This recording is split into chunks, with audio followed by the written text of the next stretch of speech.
Maličko, prosím. Nie, Anielinka, toto sme si už vysvetľovali. Sveťušík, Sveťulienko. Tak toto oslovenie ti už vonkoncom nepomôže. Ale prečo by som nemohla mať maličké zvieratko? Také malinké, ktoré si nikto ani nevšimne.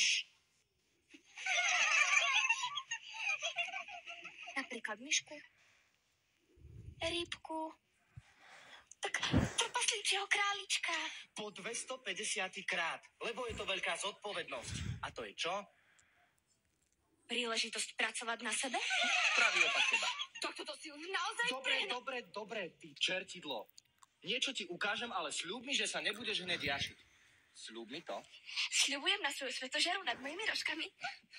Malo to byť prekvapenie na neskôr, ale čo mám s tebou robiť?